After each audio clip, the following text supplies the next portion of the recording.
할렐루야. 네, 주님 주시는 은혜와 평강이 여러분의 삶과 가정 가운데 날마다 함께 하시기를 주님의 이름으로 축원을 드립니다. 수년 전에 인터넷에 떠돌아다니던 이런 씁쓸한 유머가 있습니다. 이 나이별 상품 가치라고 하는 유머인데요, 다음과 같습니다. 10대는 상품으로 표현하면 샘플, 20대는 신상, 그리고 30대는 정품, 40대는 명품, 이제 50대부터가 좀 기분이 상하실 수 있는데요, 유머니까 유머로서 좀 받아들여 주시길 바랍니다. 50대는 세일, 60대는 2월 상품, 70대는 창고 대방출, 80대는 폐기 처분이라고 하는 가슴 아픈 유머가 있는데요. 그런데 올해 103세가 되신 이 김영석 교수님을 잘 알고 계시잖아요. 이분이 본인이 살아온 세월을 이렇게 돌이켜 보니까 내 인생의 황금기가 언제였던가, 그렇게 스스로를 돌아보니까 자기 인생에서 60세부터 75세 때까지가 황금기였다, 그렇게 말을 하셨습니다. 내가 60세가 넘어서 본격적인 집필 활동을 시작했고 70세가 되니까 비로소 비중 있는 책들이 그때서부터야 쓰여지더라, 그렇게 이야기를 하시더라고요. 그래서 실제로 75세까지 활발한 집필 활동을 펼쳤고 그 이후에도 계속해서 왕성한 활동을 하셨습니다. 세상에서는 2월 상품이나 폐기 처분 대상이라고 말하는 나이이지만 그분이 사신 100년의 경험을 생각해 볼 때 그것이 얼마나 이 말도 안 되는 이 세상적인 논리인지를 우리가 알 수 있는 것입니다. 오늘 본문에 등장하는 모세는 40세까지 애굽의 왕자로 살았습니다. 명품이라고 불리던 그런 나이의 시기였죠. 그리고 40년을 미디안 광야의 목자로 살았습니다. 어느새 80세가 된 거예요. 폐기 처분의 나이가 된 것입니다.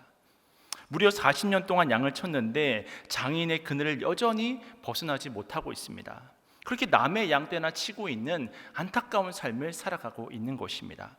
근데 80세가 되던 어느 날 이 모세가 호렙산에 어느 날과 마찬가지로 이 양떼를 치러 가게 되었는데요, 이 가시덤불에 불이 붙는 거예요. 근데 참 특이한 게 무엇이냐면 이 가시덤불에 불이 붙었으면 꺼져야 되는데 꺼지지 않고 계속해서 타오르는 것입니다. 그러니까 모세가 호기심이 발동을 하잖아요. 그래서 가까이 가서 자세히 보려고 하니까 거기서 하나님의 음성이 들리는 것입니다. 모세야, 내 발에서 신을 벗어라.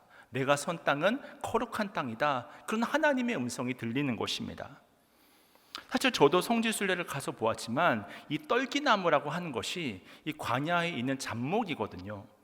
그래서 나무라기보다는 일종의 덤불처럼 보이는 아주 작은 나무에 불과합니다.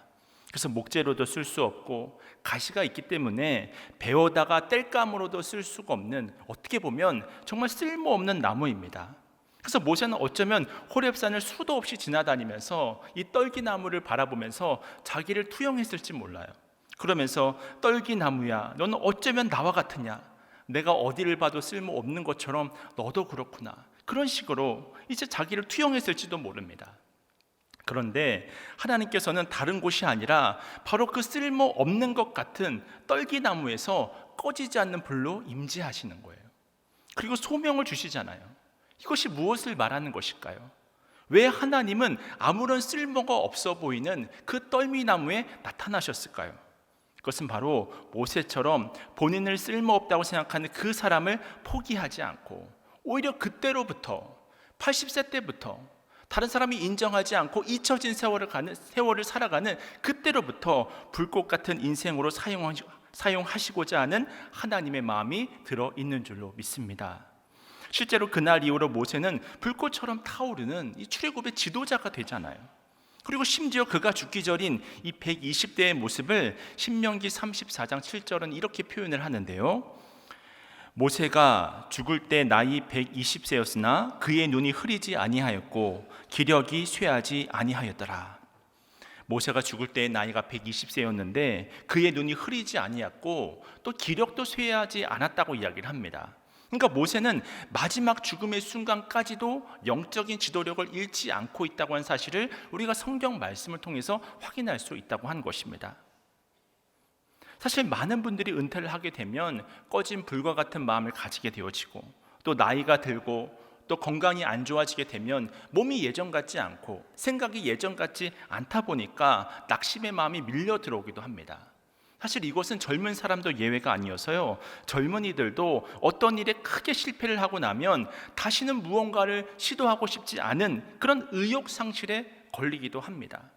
그렇다면 오늘 우리는 어떻게 이 모세와 같이 다시 시작하는 삶을 살아갈 수 있을까요?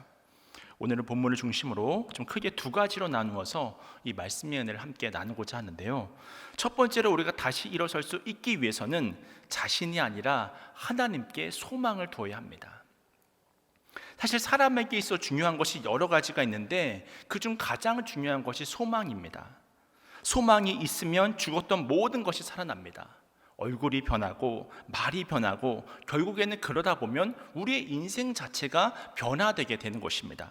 그래서 우리 10년 가운데 소망이 있다고 하는 것은 굉장히 중요한 거예요. 여러분도 한 번쯤 들어보셨을 텐데요, 아주 이런 고전적인 이야기가 있습니다. 어떤 여자분이 있는데 이분이 불면증에 걸렸습니다. 그래서 계속 이 침대에서 계속 뒤척이게 되니까 옆에 있는 남편이 제대로 잠을 이룰 수가 없잖아요. 그래서 잠을 이룰 수 없다 보니까 거실에 나와서 자게 되고 또 그렇게 거실에 나와서 자게 되고 그런 일들이 반복이 되는 거예요. 이런 시간들이 장기화되자 견딜 수가 없어서 병원을 찾아가게 되었는데 참 감사하게도 이 의사가 좋은 약이 있다며 지어주었다고 합니다. 그것도 너무나 친절하게 이 약에 대해서 설명을 해주고 먹는 방법이라든지 먹는 시간이라든지 이런 것들을 잘 설명해 주었다고 합니다. 그래서 이분이 소망이 생겨서 의사가 말해준 대로 정확한 시간에 의사가 말해준 정확한 방법으로 약을 막 챙겨 먹었던 거예요. 그랬더니 일주일 만에 정말 씻은 듯이 불면증이 나아버린 것입니다. 그러니까 이 여자분이 너무나 감사하잖아요. 그렇게 잠이 깊게 들게 되니까 감사한 마음이 들어서 의사를 찾아가서 이렇게 좋은 약을 지어주셔서 감사하다고 그렇게 말을 했다고 합니다. 그랬더니 의사가 뭐라고 하냐면 그 약은 사실 약이 아니라 밀가루였다고 하는 거예요. 그러니까 결국 불면증이 치유된다는 믿음을 가지고 복용을 했더니 나았다는 그런 이야기입니다. 또 한 가지 이야기가 있는데요, 이것도 흔히 알려진 이야기인데 전교생을 모아놓고 지능 검사를 했습니다. 사실은 결과를 보지도 않고 그 중에 무작위로 뽑아서 학생들을 뽑아서 한 반을 만들어 놓은 거예요. 그래 놓고는 이 반은 전교에서 제일 우수한 학생들이 모여있는 반입니다, 이렇게 말을 했다고 합니다. 그리고 난 이후에 한 학기가 지난 후에 성적을 보았더니 정말 이 반이 최고의 성적을 받게 되었다고 하는 거예요. 최선의 기대가 최선의 결과를 가져왔습니다. 첫 번째 이야기를 우리가 보통 플라시보 효과라고 말을 하고요, 두 번째 이야기를 우리가 보통 피그말리온 효과라고 말을 합니다. 쉽게 말하면 기대하고 소망한 대로 이루어졌다고 하는 것입니다. 그만큼 사람이라고 하는 존재는 마음이 중요하고 소망이 중요하다고 하는 사실을 확인할 수 있습니다. 우리가 어떤 소망을 가지고 있느냐에 따라서 우리의 인생은 바뀌어질 수 있다고 하는 것입니다.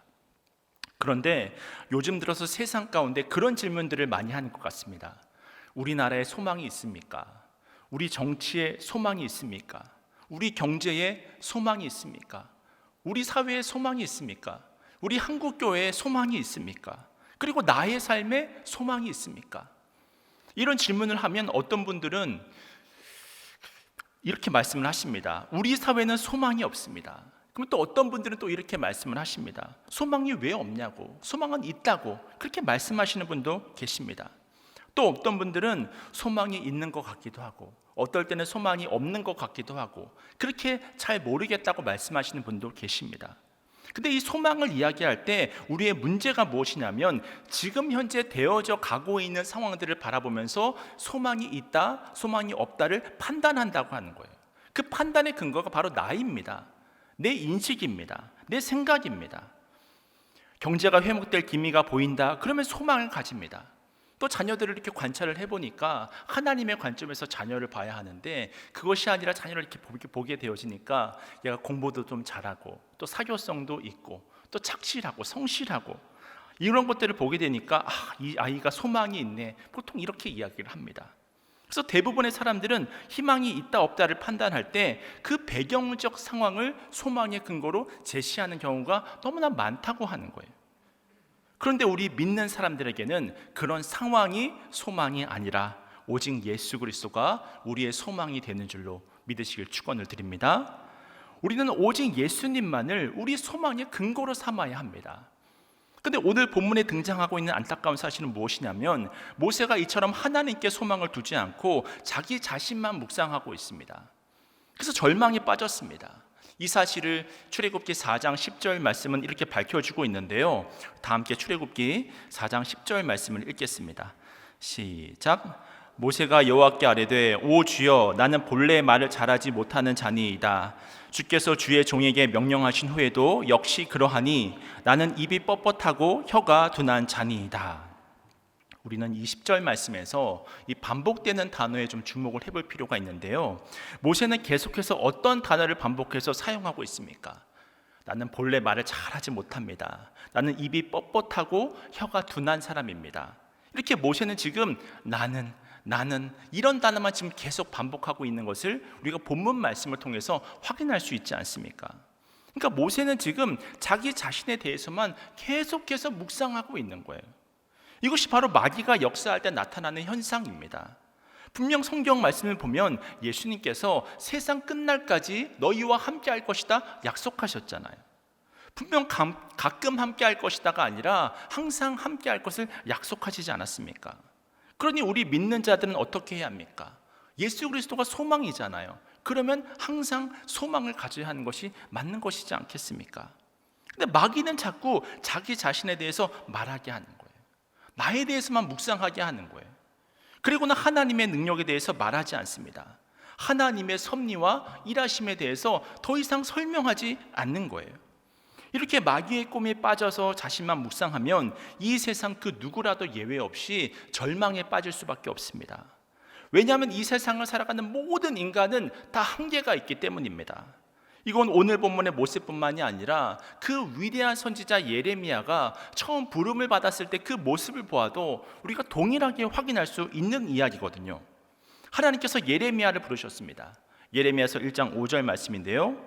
내가 너를 모태에 짓기 전에 너를 알았고 내가 배에서 나오기 전에 너를 성별하였고 너를 여러 나라의 선지자로 세웠노라 하시기로.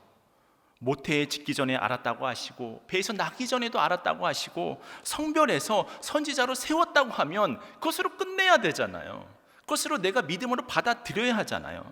그랬더니 이 놀라운 하나님의 말씀에 예레미야의 반응이 어떠냐면 그 다음 6절을 보게 되면 내가 이르되 슬프도소이다 주 여호와여 보소서 나는 아이라 말할 줄을 알지 못하나이다 하니.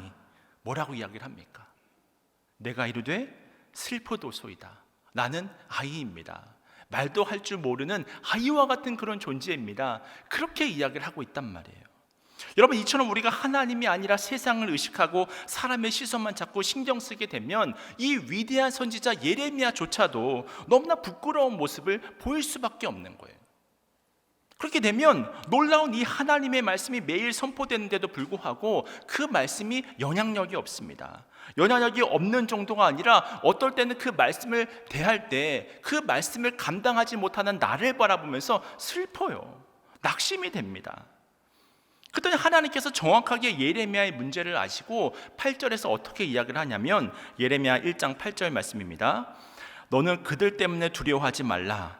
내가 너와 함께하여 너를 구원하리라. 나 여호와의 말이니라 하시고. 분명 지금 예레미야가 하나님이 주시는 사명 앞에서 나는 슬프도소이라를 외쳤잖아요. 그러니까 하나님께서 어떻게 진단을 해주시냐면 너는 그들 때문에 두려워하지 말라라고 이야기를 하십니다. 다시 말해서 하나님의 진단은 무엇이냐면 너의 모든 두려움의 원인은 사람을 의식하기 때문이라는 거예요. 상황과 환경에 붙들려 있기 때문이라고 이야기를 하고 있습니다. 그래서 두려움에 빠진 예레미야에게 사람을 바라보지 말고 환경이나 어떤 사람에 붙들리지 말고 하나님을 바라보라고 말씀을 하시는 것입니다. 그렇게 우리가 하나님의 말씀에 순종해서 주님을 바라보게 되어진다고 한다면 다 쓰러져 간 것과 같은 그 어떤 인생이라 할지라도 하나님께 붙들림을 받아서 반드시 다시 일으켜 세워짐을 받는 은혜의 역사가 있는 줄로 믿습니다. 그래서 하나님은 오늘 본문의 모세를 향해서도 어떻게 말씀을 하시냐면 그렇게 극구 부인하는 모세를 향해서 내 입과 함께 있어서 할 말을 가르치겠다고 말씀하십니다. 그래서 오늘 본문의 출애굽기 4장 11절부터 12절까지의 말씀은 함께 읽도록 하겠습니다. 시작. 여호와께서 그에게 이르시되 누가 사람의 입을 지었느냐? 누가 말 못하는 자나 못 듣는 자나 눈 밝은 자나 맹인이 되게 하였느냐? 나 여호와가 아니냐? 이제 가라. 내가 내 입과 함께 있어서 할 말을 가르치리라. 아멘. 너를 창조한 자가 누구냐고 물어보시잖아요. 그분은 바로 하나님이십니다. 그러므로 너는 너 스스로를 바라보지 말고 전능하신 하나님을 바라보라고 말씀하십니다. 그러면 하나님께서 때마다 시마다 모세와 날마다 그 모든 걸음 가운데 함께할 것을 약속하고 계시는 거예요. 그렇게 우리도 모세와 같이 주님께 순종하게 될 때, 소망을 둘 때 보리떡 5개로 또 물고기 2마리로 5,000명을 먹이셨던 하나님께서 또 보잘것없는 모세의 지팡이를 통하여서 홍해 바다를 갈라주시고 광야에 물을 내는 기적을 베푸셨던 하나님의 능력을 매일의 삶 속에서 체험하며 경험하는 그런 삶을 살아갈 수 있는 것입니다. 하지만 예수님 외에 우리가 다른 곳에 소망을 두는 순간 우리의 형편과 상황에 상관없이 지옥을 경험하게 되는 거예요. 왜냐하면 우리에게는 소망이 없기 때문입니다. 그래서 단테의 신곡을 보면 유명한 이야기죠. 지옥문 입구에 여기 들어오는 너희는 모든 희망을 버리라 라고 하는 문구가 쓰여져 있잖아요. 이 사실을 깨닫고 나와 세상을 향한 그 모든 시선을 거두셔서 주님을 더욱더 바라보실 수 있기를 바랍니다. 그러므로 우리가 소망을 얻을 수만 있다면 그 어디나 하늘나라, 그 어디나 천국인 것을 깨달으시길 축원합니다. 이것이 바로 오늘 본문이 주고 있는 첫 번째 메시지였고요. 두 번째로 우리가 다시 일어서기 위해서는 철저히 하나님을 신뢰해야 합니다. 하지만 이런 점에서 오늘 본문의 모세는 참 어려움이 많았던 인물이었습니다. 모세가 처음 부름을 받았던 창세기 3장 9절과 10절 이하의 내용을 보면 이제 이런 이야기가 담겨져 있는데요. 출애굽기 3장 9절 이하의 말씀입니다. 이제 가라. 이스라엘 자손의 부르짖음이 내게 달하고 애굽 사람이 그들을 괴롭히는 학대도 내가 보았으니 이제 내가 너를 바로에게 보내어 너에게 내 백성 이스라엘 자손을 애굽에서 인도하여 내게 하리라. 지금 하나님은 애굽의 압제로 신음하고 있는 이스라엘 백성들의 소리를 들으셨습니다. 그리고 이들을 구원하실 계획을 통해서 이 모세를 세우기로 작정하셨습니다. 그리고 지도자로 부르고 계십니다. 근데 이에 대한 모세의 첫 반응이 이런데요. 출애굽기 3장 11절 말씀을 보시면 모세가 하나님께 아뢰되 내가 누구이기에 바로에게 가며 이스라엘 자손을 애굽에서 인도하여 내리이까. 사실 모세의 이런 부정적인 반응은 오늘 본문의 출애굽기 4장에서 뿐만이 아니라 이미 3장에서부터 시작을 했습니다. 사실 하나님께서 이 정도로 설득을 하시면 한번 노력해 보겠습니다. 내가 다시 한번 내 마음을 고쳐 먹겠습니다. 이렇게 말해도 될 텐데 모세는 전혀 그렇게 반응을 하지 못하는 거예요. 오히려 급기야 오늘 보면 13절에서는 이렇게 항변하잖아요. 모세가 이르되 오 주여 누구를 보내요? 보낼 만한 자를 보내소서. 나는 아니라고 하는 거예요. 나는 갈 만한 사람이 아니라고 하는 것입니다. 사실 이 정도 했는데도 못하겠다고 하면 그만두라고도 할 법한데 하나님은 포기하지 않습니다. 왜냐하면 하나님께서 선택하셨기 때문입니다. 그렇다면 성경은 왜 이와 같은 모세의 답답한 반응을 기록을 해 놓았을까요? 이러한 상황이 안타깝고 한심해 보이긴 하지만 이것이 바로 우리의 모습이기 때문입니다. 한번 여러분의 삶을 잘 돌이켜 보세요. 우리가 절대로 안 하기로 결정한 것 중에 하나님의 말씀을 따라 순종해 본 적은 몇 번이나 있으십니까? 성경에 기록되어 있는 하나님의 말씀이 안 믿어진다면 이 말씀에 문제가 있는 것이 아니라 이 말씀에 반응하는 나의 태도에 문제가 있는지 없는지를 돌아보셔야 된다는 거예요. 제가 예전에 인간의 고독에 대해 설명하는 이 칼 로저스라는 심리학자의 견해를 인상 깊게 본 적이 있는데요. 이 칼 로저스가 말하는 고독의 원인이 무엇이냐? 크게 두 가지로 분석을 합니다. 그는 그중 하나는 고독이라고 하는 것은 자기 자신으로부터 소외된 상태를 말한다는 거예요. 우리는 보통 고독이 외부의 원인이 있다고 생각하잖아요. 주변에 친구가 없거나 아는 사람이 없으면 고독할 것이라고 생각을 합니다. 하지만 칼 로저스는 그것이 아니라고 하는 거예요. 고독이라고 하는 것은 외부 환경의 요인에 따라서 변화되는 마음이 아니라 자기 자신에 대해서 실망하는 마음, 낙심한 마음, 스스로 자책하는 마음에서 비롯된 마음이라고 하는 것입니다. 그 내용이 참 마음에 와닿더라고요. 실제로 여러분의 삶에 한번 적용을 해보세요. 우리 주변에 사람이 많다고 고독이 없어지나요? 어떨 때는 내 주변에 아무도 없다고 하더라도 전혀 고독하지 않음을 느낄 때가 있잖아요. 왜 그럴까요? 고독이라고 하는 것은 외부의 원인이 있는 것이 아니라 바로 내 안에 어떤 문제가 있다고 하는 것입니다. 그다음 두 번째로 심리학자 칼 로저스가 말하는 고독의 원인이 무엇이냐? 그것은 바로 자기를 내어줄 만한 상대를 발견하지 못한 상태라고 이야기를 합니다. 그것이 바로 고독이라고 말을 합니다. 자기 전체를 내어 맡길 만한 대상, 그 무엇이 없기 때문에 생을 쏟을 만한 그런 것이 없을 때 사람은 불안하게 되고 자기 불신에 빠져서 불안하게 되고 고독을 느끼게 된다고 이야기를 합니다. 그럼 여러분 혹시 고독과 외로움을 느끼고 계십니까? 그러면 주변의 사람이나 환경을 탓할 것이 없습니다. 그것은 바로 여러분의 인생 전체를 맡길 수 있는 주님과의 관계를 점검해 보면 답이 나오는 거예요. 내가 매 순간 주님을 바라보고 있는지, 하나님의 부르심, 내게 맡겨주신 사명, 또 그에 따른 신앙의 반응과 고백을 점검해 보면 답이 나오게 되는 것입니다. 이 시간 더욱 주님을 신뢰하시는 여러분 모두가 되시길 축원합니다. 그런 의미에서 요셉은 하나님을 전적으로 신뢰했던 사람입니다. 사실 요셉이 어린 시절부터 얼마나 상처가 많았겠습니까? 분명 야곱의 사랑은 독차지했지만 형제들로부터 시기를 당하고 수군거림을 당하고 결국에는 살해 위협까지 당하게 되잖아요. 그뿐만이 아니라 종으로 팔려가는 거예요. 거기서도 하나님을 향한 믿음으로 성실하게 맡겨진 일을 잘 감당하다 보니까 이 보디발 장군의 총애를 받기도 했지만 결과적으로는 이 보디발 아내의 함정이 빠져서 또 강간범으로 몰려서 감옥에 들어가지 않습니까? 그 감옥의 시기가 언제 끝날지 아무도 몰라요. 누군가에게는 아무것도 할 수 없는 낭비된 시간일 수도 있고 답답함과 고독의 시간일 수도 있었습니다. 근데 우리가 성경에서 보게 되는 요셉의 놀라운 반응은 무엇입니까? 요셉은 그 어떤 상황 속에서도 하나님께 불평을 늘어놓거나 누군가를 원망하지 않았습니다. 자기에게 주어진 현실에 대해서 불평, 불만도 늘어놓지 않았습니다. 요셉이 그렇게 할 수 있었던 이유는 무엇이냐면 자신에게 있었던 것이 아니라 바로 하나님을 전적으로 신뢰하는 믿음이 있었기 때문에 요셉이 이 사명을 감당할 수 있었다고 하는 거예요. 이런 믿음의 증거가 여러분도 잘 아시는 창세기 50장 20절 말씀에 나와 있지 않습니까? 당신들은 나를 해하려 하였으나 하나님은 그것을 손으로 바꾸사 오늘과 같이 많은 백성의 생명을 구원하게 하시려 하셨나니. 당신들은 나를 해하려 했고 뒤에서 수군거리고 나를 실제로 죽이려고 했고 미워했다고 하는 것입니다. 하지만 이런 어려운 상황을 누가 손으로 바꿔주셨습니까? 하나님이 손으로 바꿔주셨다고 하는 거예요. 그래서 괜찮대요. 자기는 아무런 상처도 없대요. 그러므로 이렇게 모든 것을 합력하여 선을 이루시는 하나님의 은혜를 찬송하며 고백하는 그런 삶을 살아갈 수 있는 것이 아니겠습니까? 요셉은 이런 믿음을 통해서 주님 기뻐하시는 복의 통로로 쓰임을 받을 수 있었던 것입니다. 사실 이런 믿음은 요셉의 유언에도 잘 나타나 있는데요. 여러분은 혹시 이 요셉의 유언에 대해 알고 계십니까? 요셉이 임종을 앞두고 창세기 50장 24절 이하에서 이 다음과 같은 유언을 남기거든요. 창세기 50장 24절과 25절 말씀입니다.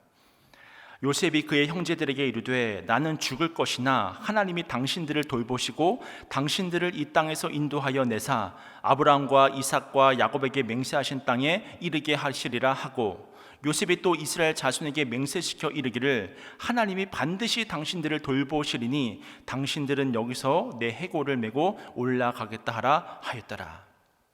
이것이 요셉의 유언인데요. 이 말씀 속에서 요셉이 고백하는 것이 무엇이냐면 핵심적인 내용은 결과적으로 하나님이 나를 돌보셨던 것처럼 당신들도 돌보신다고 하는 것입니다.